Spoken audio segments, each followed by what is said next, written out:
देखिए मैं स्टार्ट कर रहे हैं आज कोवलेंट बॉन्ड, ठीक है। तो कोवलेंट बॉन्ड आपको पता ही है कैसे बनता है। लिखो it is formed by mutual sharing of electron.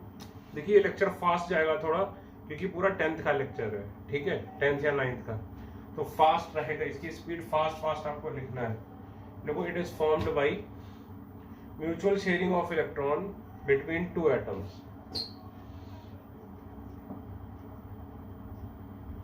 ठीक है। ब्रैकेट में लिख लो only valence electron takes place in bonding, only valence electron takes part in bonding, sorry. अब जैसे हाइड्रोजन के पास एक इलेक्ट्रॉन है, क्लोरीन क्लोरीन के पास 287, ठीक। तो भाई हाइड्रोजन क्या किया, अपना एक इलेक्ट्रॉन ले आया, ठीक है, ये। और क्लोरीन के पास कितने इलेक्ट्रॉन थे, 7, ये देखो, ये देखो, तो दोनों ने शेयर कर लिए। अब क्लोरीन के पास कितने थे, देखो 7, 1 2, देखो 6 ये और 7 ये, ठीक। तो ये बन गया। तो एक कोवेलेंट बॉन्ड इसको बोलते हैं, जो किससे बनता है, म्यूचुअल शेयरिंग ऑफ इलेक्ट्रॉन से। इसको क्या बोलते हैं, शेयर्ड पेयर ऑफ इलेक्ट्रॉन, या फिर इसको क्या बोलते हैं, बॉन्ड पेयर, क्योंकि ये बॉन्ड बना रहा है। और इसके पास ये बचे, इनको क्या बोलते हैं, लोन पेयर ऑफ इलेक्ट्रॉन। यहां पे कितने लोन पेयर है, 3 लोन पेयर है, ठीक है। ठीक है बेटा, लिखो इसके बाद कि covalent bond formation is explained bye, पहला लुईस कॉन्सेप्ट, इसको आप बोलते हैं ऑक्टेट रूल। दूसरा valence bond theory, valence bond theory, जिसको मैं शॉर्ट में बोलूंगा वीबीटी। तीसरा मॉलिक्यूलर ऑर्बिटल थ्योरी, एमओटी, ठीक। ये आपने 9th-10th में पढ़ी होगी, ये भी थोड़ी बहुत पढ़ी होगी। तो हेडिंग में पहला लुईस कॉन्सेप्ट। स्पीड रखनी है आज के लेक्चर में, कुछ भी कठिन नहीं है, बहुत इजी है। क्लास में भी ऐसे ही मैं कराता हूँ, बहुत फास्ट। लुईस कॉन्सेप्ट देखो, जी.एन. लुईस, ये जो जी.एन. लुईस ने दिया था। इसने क्या बोला था कि हाइड्रोजन हीलियम अपनी ड्यूप्लेट कंप्लीट करना चाहते हैं और बाकी सारे एटम अपनी ऑक्टेट कंप्लीट करना चाहते हैं। तो लिखो अ covalent bond is formed between, a covalent bond is formed between two atoms. Covalent bond is formed between two atoms so as to acquire 8 electrons, so as to acquire 8 electrons in its outermost shell, in its outermost shell, ठीक है। Bracket में लिख लो और 2 electrons for hydrogen and helium, ठीक। तो helium के पास पहले से ही 2 हैं, इसलिए वो कुछ करेगा नहीं, तो 2 इलेक्ट्रॉन्स फॉर हाइड्रोजन लिख लो बस, ठीक है। आगे लिखो लाइन चेंज में, octet rule is the principle of acquiring 8 electrons in outer most shell. Octet rule is the principle for acquiring 8 electrons in outer most shell.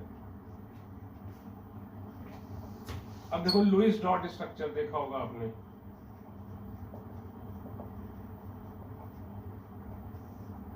देखिए एग्जाम्पल 1 लिखते चलो फटाफट। ये देखो 6 और 1 7 इलेक्ट्रॉन इसके पास है, ये एक और क्लोरीन है, इसके पास भी कितने इलेक्ट्रॉन है, 7। तो अगर ये एक एक शेयर कर लेंगे, अगर ये शेयर कर लेगा तो भाई क्या होगा, ये देखो, ये देखो, ये क्रॉस और ये डॉट, इसका एक और इसका एक। अब बताओ इसके पास कितने हो गए, 8 हो गए, 2 4 6, और ये। जब भी कोवेलेंट बॉन्ड बनता है, एक सिंगल कोवेलेंट बॉन्ड बनने में 1 इलेक्ट्रॉन का फायदा होता है। जब भी कोवेलेंट बॉन्ड बनता है 1 इलेक्ट्रॉन का फायदा होता है, ठीक। इसको क्या बोलोगे, बॉन्ड पेयर। बॉन्ड पेयर का मतलब क्या हुआ, takes part in bonding, takes part in bonding. और ये क्या है, lone pair, does not take part in bonding. इस क्लोरीन के पास 3 लोन पेयर, इस क्लोरीन के पास 3 लोन पेयर, लिख लो, does not take part in bonding. Example 2, oxygen, फटाफट लिखना है। ऑक्सीजन क्या होता है, 2,6। दूसरा ऑक्सीजन भी क्या है भाई, 2,6। तो ऑक्सीजन के आउटर मोस्ट में 6 इलेक्ट्रॉन है, तो अगर 2 और ले लेगा वो, तो क्या हो जाएगा, उसकी ऑक्टेट कंप्लीट हो जाएगी। ठीक है, तो ये देखिए, अगर वो 2 शेयर कर लेगा,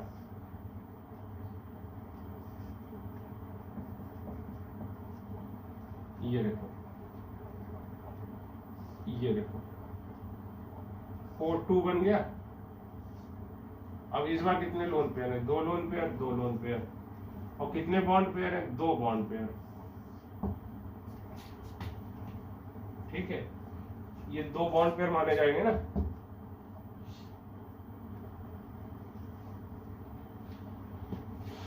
ठीक, इसी तरह देखो तीसरा एग्जांपल, नाइट्रोजन। नाइट्रोजन के पास कितने इलेक्ट्रॉन होते हैं, 5। आउटर मोस्ट में 5 होते हैं, 2, 5। तो नाइट्रोजन, दोनों नाइट्रोजन को 3-3 चाहिए, तो देखो दोनों नाइट्रोजन क्या करेंगे, 3-3 इलेक्ट्रॉन शेयर कर लेंगे।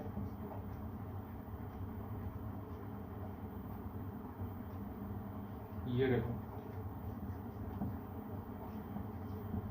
भाई 5 थे तो 3-3 शेयर कर लिए, 3-3 शेयर कर लिए, तो देखो ये बन गया। तो बताओ नाइट्रोजन में क्या है, इसमें ट्रिपल बॉन्ड बनेगा, तो 3 बॉन्ड पेयर, और हर एक नाइट्रोजन पे क्या है, 1 लोन पेयर। बोलो भाई है कि नहीं, ऑक्टेट कंप्लीट करानी है। इसी तरह देखो HCl, फटाफट लिखना है, इस लेक्चर में कुछ भी नहीं है। ये देखो Cl, इसके पास क्या है, 2, 8, 7, इसके पास 1। अगर 1 इलेक्ट्रॉन की शेयरिंग हो जाएगी, जब भी एक सिंगल कोवेलेंट बॉन्ड बनेगा, 1 इलेक्ट्रॉन का फायदा होगा। तो अगर देखो ये लोग 1-1 इलेक्ट्रॉन शेयर कर लें, तो इसकी ड्यूप्लेट कंप्लीट हो गई, और इसकी देखो क्या हुई, ऑक्टेट कंप्लीट हो गई। ठीक है ना,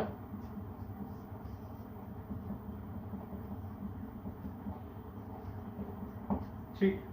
हम क्या बोलेंगे, इसके पास क्या है, 3 लोन पेयर और 1 बॉन्ड पेयर। ठीक है,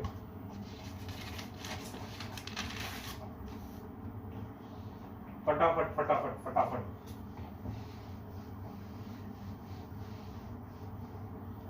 देखो वाटर, H2O, वाटर इस तरह से होता है। ठीक है, कैसे, ये देखो ऑक्सीजन के पास कितने इलेक्ट्रॉन है, आउटर मोस्ट में 6, 1, 2, 3, 4, 5, 6।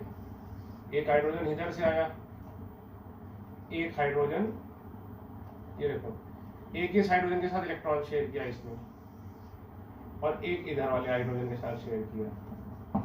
तो देखो दोनों हाइड्रोजन की क्या हुई, डुप्लेट कंप्लीट हो गई। ऑक्सीजन के पास क्या है, 2 लोन पेयर। अगर दिखाऊंगा तो मैं इसको इस तरह से दिखा दूंगा, ये देखो 2 लोन पेयर और 1, और ये 2 बॉन्ड पेयर। ठीक है ना।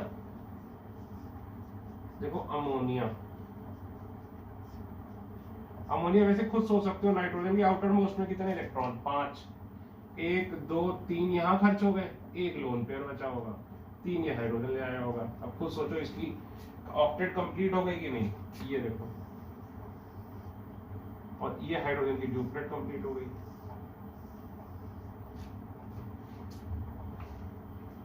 है कि नहीं बेटा। अगर इसको सिंपल बनाऊंगा तो मैं ऐसे लिख दूंगा, फिर से ये देखो नाइट्रोजन H, 1 लोन पेयर और 3 bond pair, 1 lone pair 3 bond pair. CH4 methane. अब कार्बन के देखो आउटर मोस्ट में कितने इलेक्ट्रॉन, 4।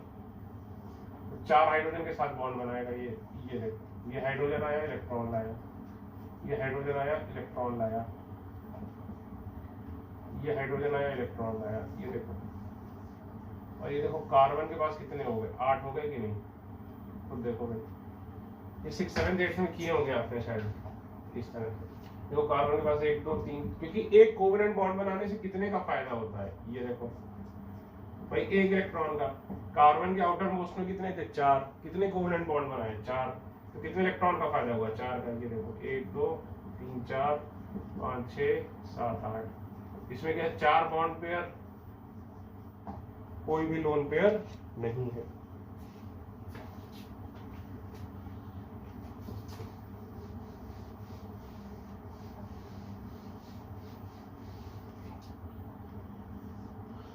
अगला देखो C2H6, ठीक, C2H6 में देखो कार्बन कार्बन, एक ये सिंगल बॉन्ड में देखो इस कार्बन के पास भी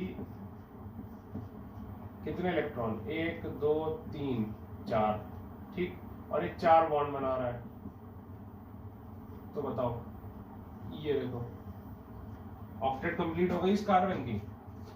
इसी तरह ये देख लो, ये कार्बन देख लो भाई, ये देखो 1 2 3, चौथा ये था, ये देखो इसकी भी दोनों की ऑक्टेट कंप्लीट है, और हाइड्रोजन की ड्यूप्लेट तो कंप्लीट है ये। इसी तरह देखो ये C2H4,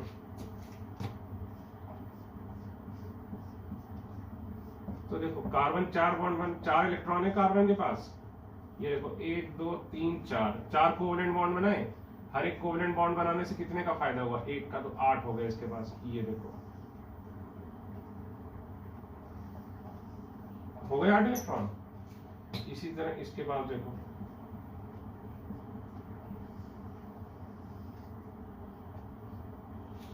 8 हो गए दोनों के पास, बस। अगला देख लो C2H2, भाई इसको क्या बोलते हैं, इथेन, ये तो आपको पता ही है, इसको क्या बोलते हैं, इथीन या इथाइलिन, इसको क्या बोलते हैं, एसिटाइलिन। इसमें ये देखो हाइड्रोजन ये बनाता है, सॉरी कार्बन, देखो 1 2 3 4, इधर से ये आ गया, 1 2 3 और ये 4 इधर से ये आ गया, तो ये देखो इसकी ऑक्टेट कंप्लीट, इसकी ऑक्टेट कंप्लीट।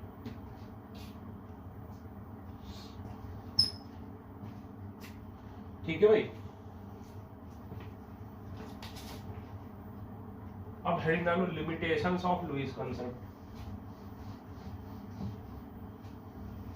जो बचपन में पढ़ा था इसकी क्या कमियां हैं,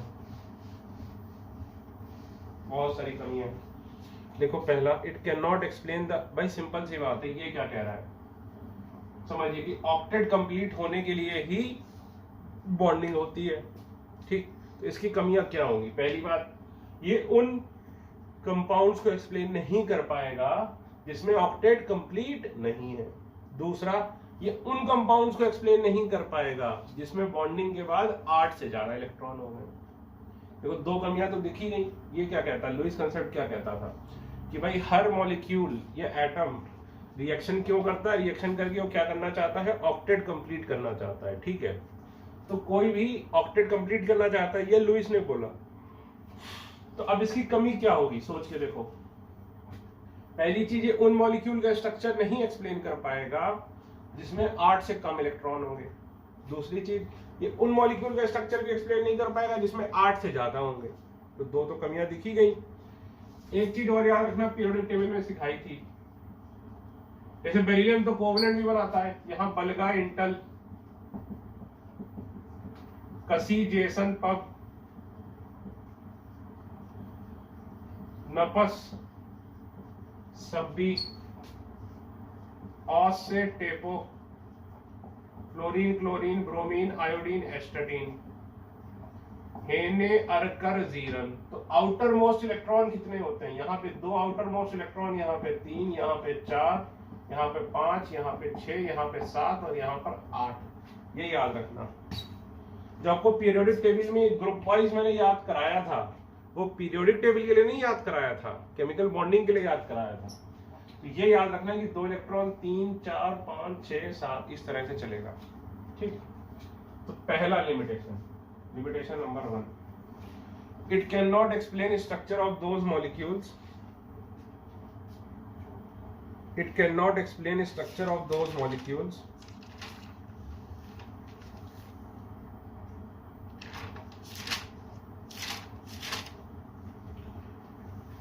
it cannot explain structure of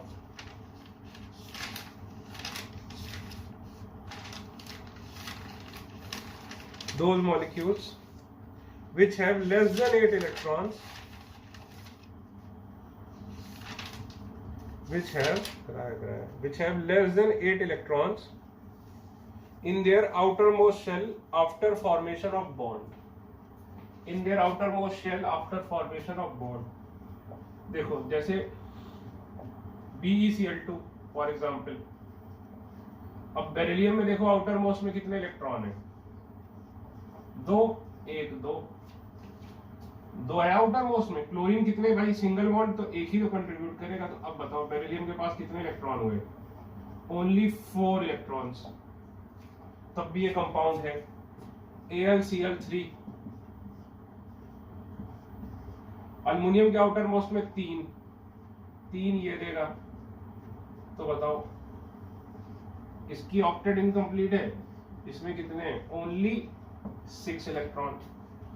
ठीक, अब इसी तरह जैसे BeCl2 है, इसी तरह BeF2, BeBr2, BeI2, ये सारे हो जाएंगे। और इसमें देखो जैसे BF3, भाई ये सारे ही, जब भी बल्गा इंटल 3 बॉन्ड बनाएगा तो क्या होगा, केवल 6 ही इलेक्ट्रॉन तो बनेंगे उसके पास। खुद सोचो पूरे बल्गा इंटल में आउटर मोस्ट में कितने इलेक्ट्रॉन है, 3। तो जब भी बल्गा इंटल 3 बॉन्ड बनाएगा, 3 कोवलेंट बॉन्ड बनाएगा, तो उसके पास कितने इलेक्ट्रॉन होंगे, 6 इलेक्ट्रॉन। ये चाहो तो लिख सकते हो कि जब भी बल्गा इंटल 3 कोवलेंट बॉन्ड बनाएगा तो आउटर मोस्ट में कितने इलेक्ट्रॉन रहेंगे, 6 इलेक्ट्रॉन। जैसे BF3, BCl3, BBr3, BI3, AlCl3, AlBr3, AlF3, नहीं, AlF3 क्या था, याद करो, आयनिक था। ये तो आयनिक था भाई, याद है, ये बताया था। फिर मान लो GaCl3, बल्गा इंटल, InCl3, तो ये देखो ये सारे के सारे क्या में क्या है, लेस देन एटसेट्रा। बहुत एग्जाम्पल मैं लिख दूंगा। तो all these compounds have less than 8 electrons, तब भी क्या हुआ है कि ये कंपाउंड एग्जिस्ट करते हैं। तो ये तो तुम एक्सप्लेन नहीं कर सकते ऑक्टेट रूल से। ठीक है,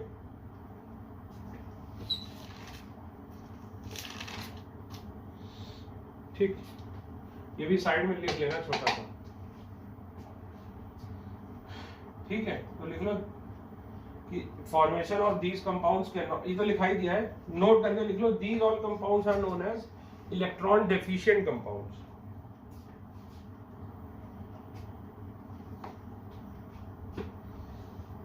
ठीक,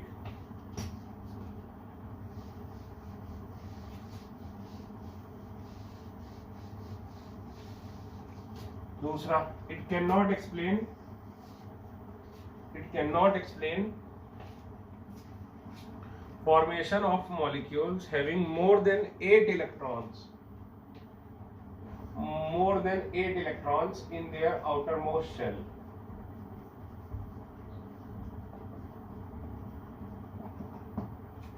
देखो जैसे PCl5 है, ठीक,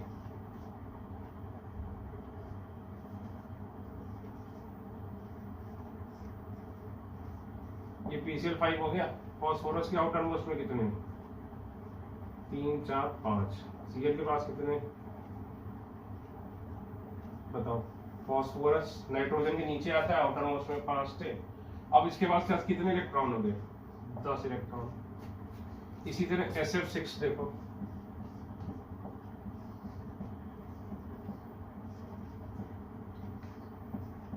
सल्फर कहाँ आता, ऑक्सीजन के नीचे। सल्फर के पास कितने इलेक्ट्रॉन है, 1 2 3 4 5 6 इसके पास से आ गए। अब बताओ कितने हो गए इसके पास, 12 इलेक्ट्रॉन। ये कहां से एक्सप्लेन होगा, IF7 खुद देखो भाई।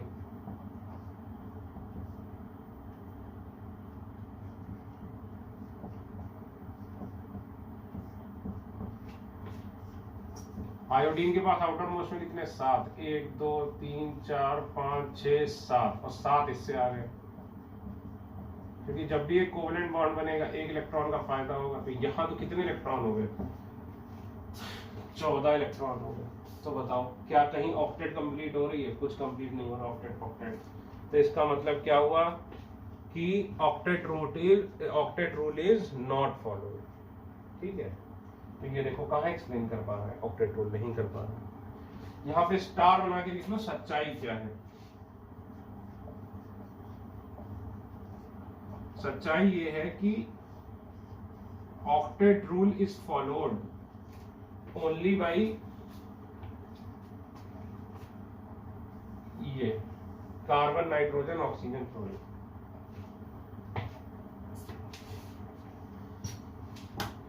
ये 4 एलिमेंट हैं जो ऑक्टेट रूल को फॉलो करते हैं,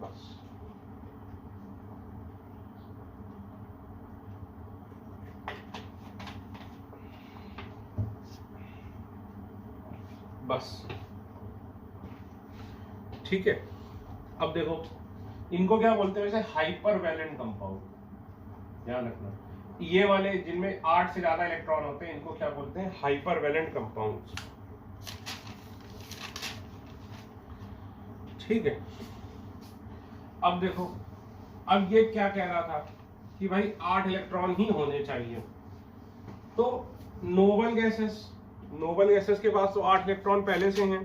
तो तुम खुद बताओ क्या नोबल गैसेस के पास तो 8 इलेक्ट्रॉन पहले से हैं, तो क्या नोबल गैसेस को कंपाउंड फॉर्मेशन करना चाहिए? भाई नोबल गैसेस को कंपाउंड फॉर्मेशन नहीं करना चाहिए, है कि नहीं? क्योंकि नोबल गैसेस के पास तो पहले से ही क्या है, 8 इलेक्ट्रॉन है, इसलिए नोबल गैसेस को कंपाउंड फॉर्मेशन नहीं करना चाहिए। ठीक है, तो लिखो तीसरा, it can not explain compounds made by noble gases. It cannot explain compounds made by noble gases. For example, ये। अब देखो Xc के पास तो पहले से ही 8 इलेक्ट्रॉन है। ये देखो 1 2 3 4,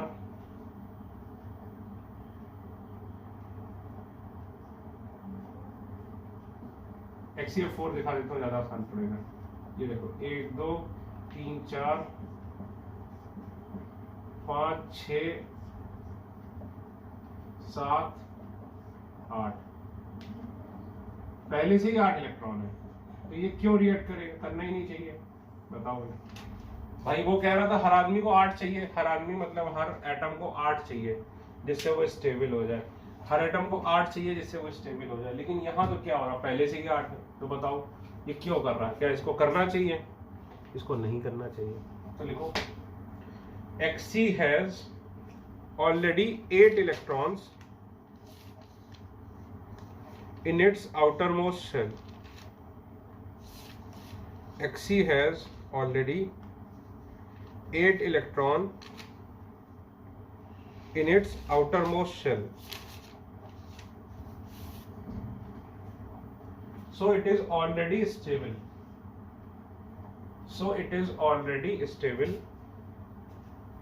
And should not form bond. So it is already stable and should not form bond. So it cannot be explained by Lewis octet rule. ठीक, अगला point 4th, it cannot explain those molecules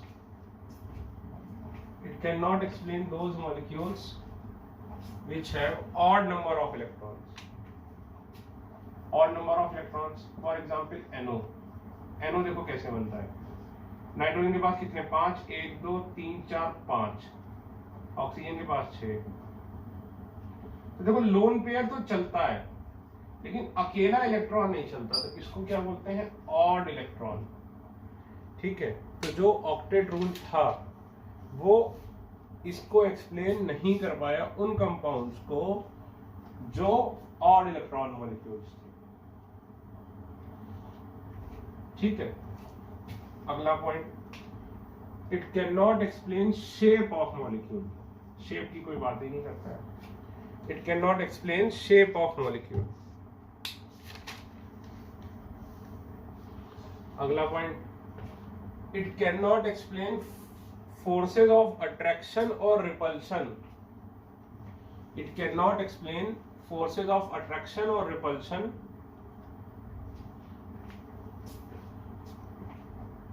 Forces of attraction or repulsion during formation of covalent bond.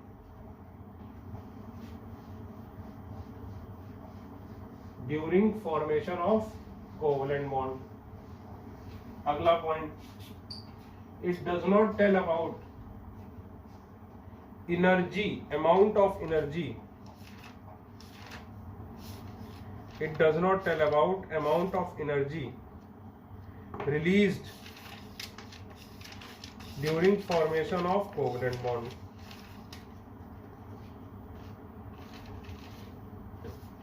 ठीक भाई, bond कितना stable होगा कुछ। अच्छा चलो अगला, आप हेडिंग डालो वैलेंस बॉन्ड थ्योरी।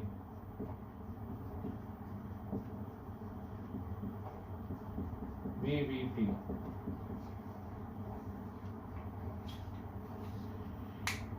ठीक, देखो, it was formulated by Heitler and London. ठीक है, it was given by and further developed by Pauling। कौन सा Pauling? इलेक्ट्रोनेगेटिविटी वाला। further developed by Pauling। ठीक, तो देखो उसकी क्या कमियां थी ऑक्टेट रूल वाले की, कि भाई 8 वाला एक तो था उसकी गलती। दूसरा क्या था, जो मेन चीज थी कि कितनी अमाउंट ऑफ एनर्जी रिलीज हो रही है, और फोर्स ऑफ अट्रैक्शन और रिपल्शन क्या है। भाई कोई भी बॉन्ड क्यों बनता है, बॉन्ड इसलिए बनता है जिससे कि क्या हो, स्टेबिलिटी गेन हो, है कि नहीं। लेकिन कितनी स्टेबिलिटी गेन होगी, जितनी ज्यादा एनर्जी रिलीज होगी। क्योंकि याद करो केमिकल बॉन्ड था क्या, फोर्स ऑफ अट्रैक्शन, और जब भी फोर्स ऑफ अट्रैक्शन आएगा तो क्या होगा, स्टेबिलिटी बढ़ेगी। स्टेबिलिटी बढ़ेगी तो क्या होगा, एनर्जी रिलीज होगी, है कि नहीं। फोर्स ऑफ अट्रैक्शन बढ़ेगा तो क्या होगा, एनर्जी रिलीज होगी। ठीक है, तो कितनी एनर्जी रिलीज हो रही कुछ पता ही नहीं चल रहा था। ठीक है, तो लिखो कि it explains formation of covalent bond atoms. It explains formation of covalent bond. आगे लिखो, atoms combine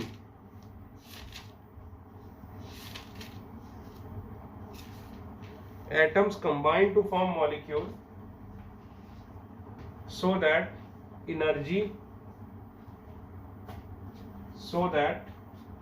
stability increases, so as to increase stability, and hence in this process energy is released,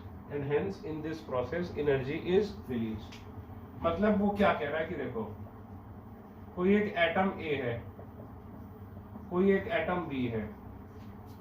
पहले इसकी एनर्जी थी मान लो 100 joule, इसकी energy थी 150 joule. ठीक, total energy कितनी थी, 250 जूल।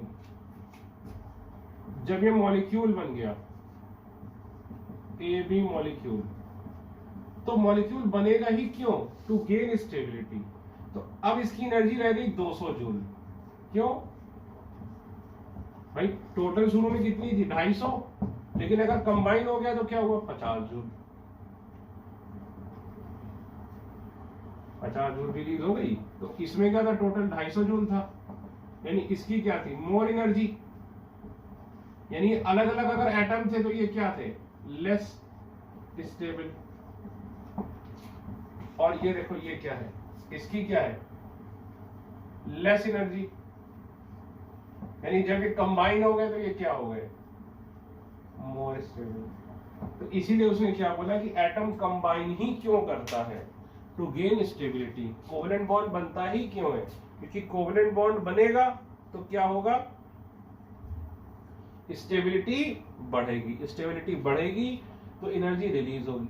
कितनी ज्यादा स्टेबिलिटी बढ़ेगी ये हम मेजर कर सकते हैं जितनी ज्यादा एनर्जी रिलीज होगी। लिख लो, रुको, अच्छा अभी लिखाता हूं। एग्जाम्पल लेते हैं, एक असली एग्जाम्पल। एक H एटम है, एक और H एटम है, ठीक है।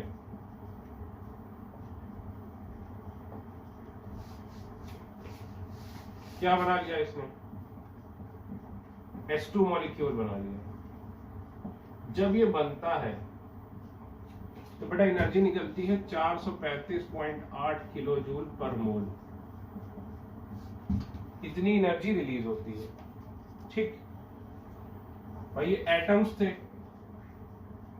एटम्स की एनर्जी क्या है, ज्यादा है। ये मॉलिक्यूल है, इसकी एनर्जी क्या है, कम है, ठीक है। तो हम क्या बोलेंगे, देखो ये मॉलिक्यूल कितना ज्यादा स्टेबल होगा, जितना ज्यादा फोर्स ऑफ अट्रैक्शन होगा।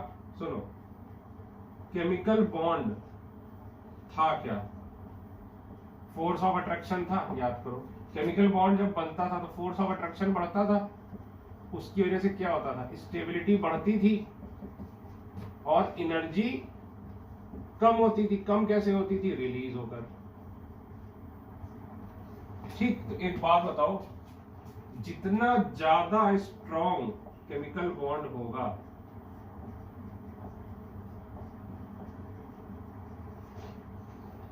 जितना ज्यादा स्ट्रॉन्ग केमिकल बॉन्ड होगा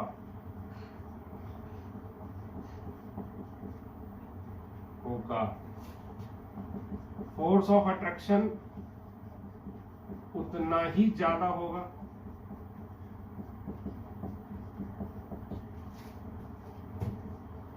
तो स्टेबिलिटी क्या होगी, स्टेबिलिटी भी उतनी ही ज्यादा होगी, यानी एनर्जी भी ज्यादा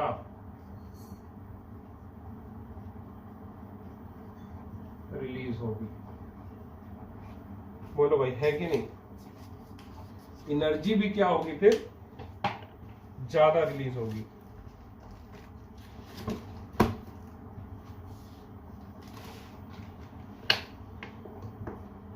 ठीक है ना। तो एक बात बताओ, हम क्या बोल सकते हैं कि strength of a bond is directly proportional to energy released.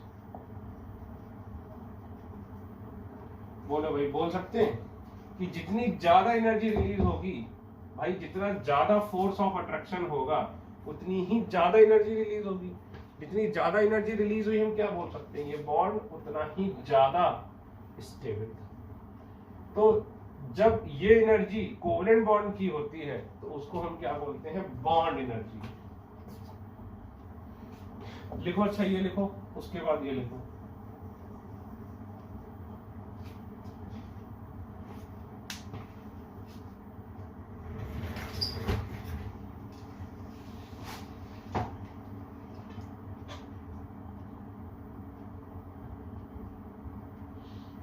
ठीक, ये सब लिख दिया आपने, मैं मान रहा हूं। इसके बाद लिखो, whenever bond is made,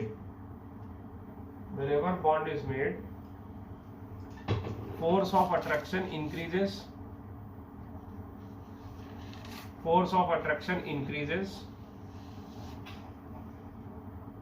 and energy is released.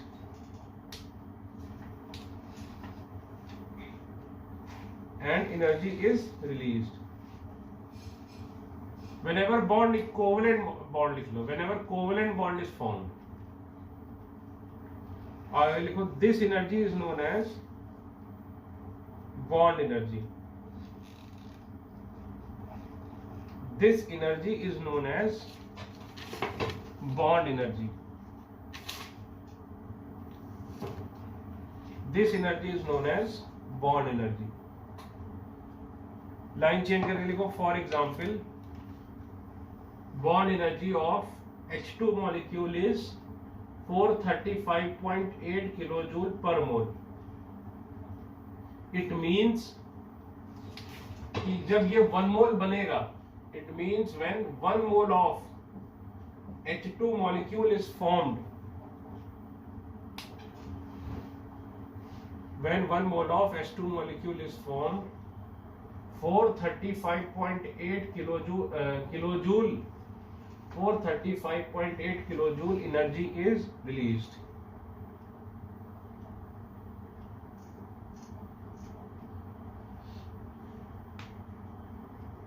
ठीक, इसको क्या बोलते हैं? Bond energy. ब्रैकेट में लिखो, याद करो आयनिक बॉन्ड में इसको क्या बोलते थे? Lattice energy.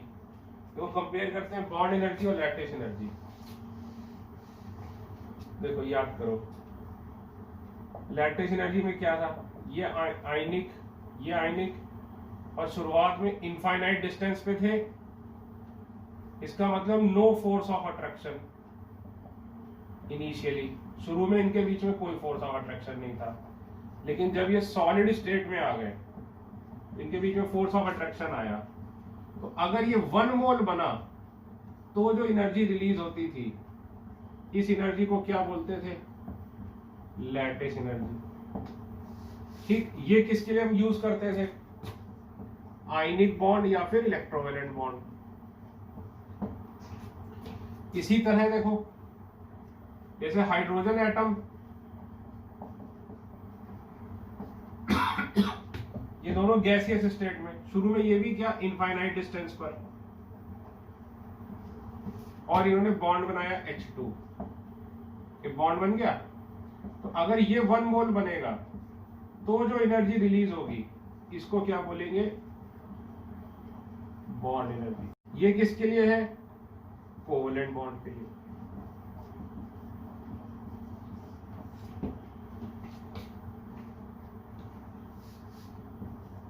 लिख लो भाई। इनफाइनाइट डिस्टेंस का मतलब क्या है कि हम बोलते हैं कि शुरू में कोई भी फोर्स ऑफ अट्रैक्शन इनके बीच में नहीं था।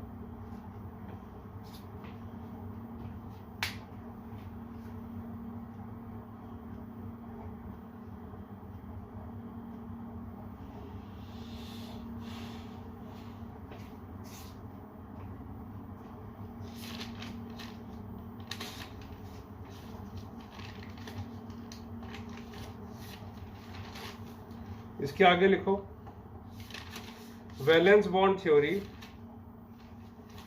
does not consider octet rule, it only considers release of energy. Valence bond theory does not consider octet rule.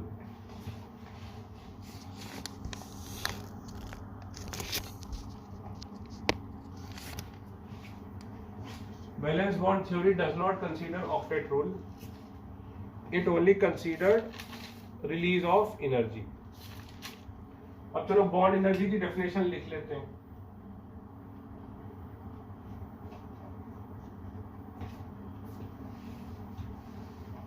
Definition लिखो बॉन्ड एनर्जी की।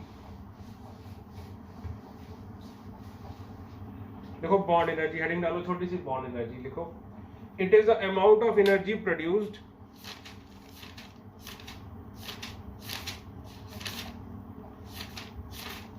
it is the amount of energy produced when 1 mole of bonds are formed,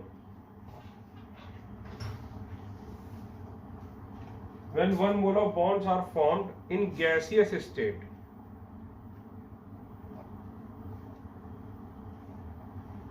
ठीक, देखो bond energy या फिर bond enthalpy,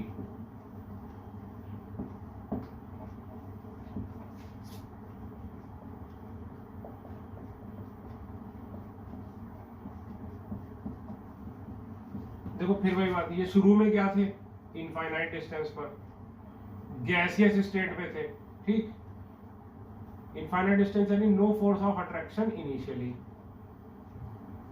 ये बन गया H2 molecule. तो अगर ये 1 मोल बना है तो जो एनर्जी निकल रही है इसको क्या बोलोगे? Bond energy.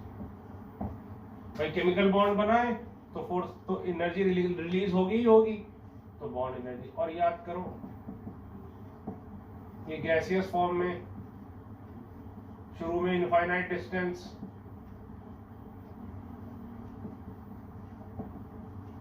ये बन गया, ये भी सॉलिड बना। अगर 1 मोल बना तो जो एनर्जी रिलीज होगी इसको क्या बोलते थे? Lattice energy. ठीक है, ये लिखो साइड में, ये फिर से लिखो इससे याद रहे। ठीक है, तो इसके लिए हमेशा डेल्टा H नेगेटिव होगा। लैटिस एनर्जी के लिए भी डेल्टा H नेगेटिव होगा। डेल्टा H नेगेटिव का क्या मतलब? एक्सोथर्मिक। एक्सोथर्मिक तो होगा ही, क्योंकि केमिकल बॉन्ड ही कब बनेगा? जब एक्सोथर्मिक रिएक्शन होगी। ठीक है, लिख लिया। अब याद करो लैटिस एनर्जी को तो हम ये भी बोलते थे ना, देखो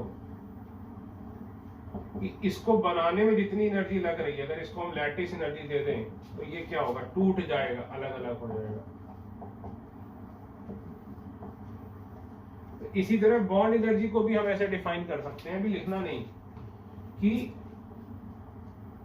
अगर ये 1 मोल है, ठीक है, और अगर हम इसको एनर्जी दे दें, कितनी एनर्जी? बॉन्ड एनर्जी, तो देखो क्या होगा,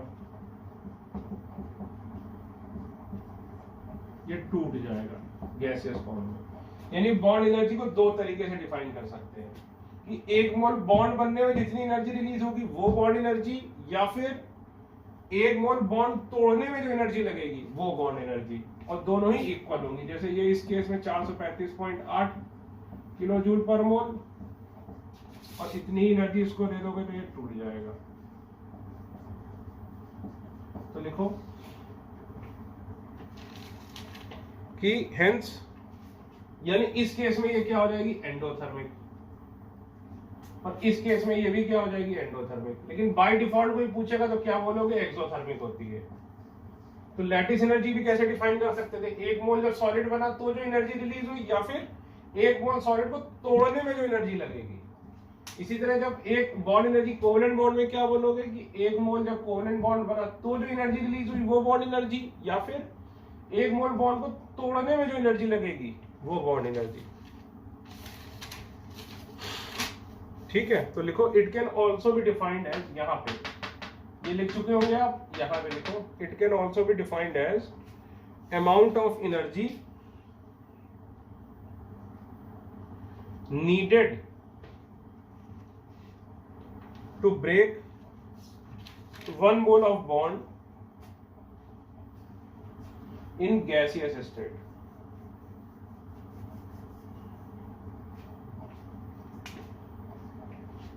ठीक, फिर ये लिख लो और साइड में ये भी लिख लो। ठीक है, इसको लिखने के बाद बेटा देखो एक बार लिखना बाद में, यानी बॉन्ड एनर्जी को हम 2 तरीके से बोल सकते हैं। क्या? एक, जब 1 मोल बॉन्ड बनेगा, 1 मोल बॉन्ड बनेगा तो जो एनर्जी रिलीज होगी, या फिर 1 मोल बॉन्ड ब्रेक करोगे तो जो एनर्जी एब्जॉर्ब होगी। इस केस में ये एंडोथर्मिक, इस केस में ये एक्सोथर्मिक। ठीक है, एक बात और ध्यान रखना, लैटिस एनर्जी भी इसी तरह कर सकते हो।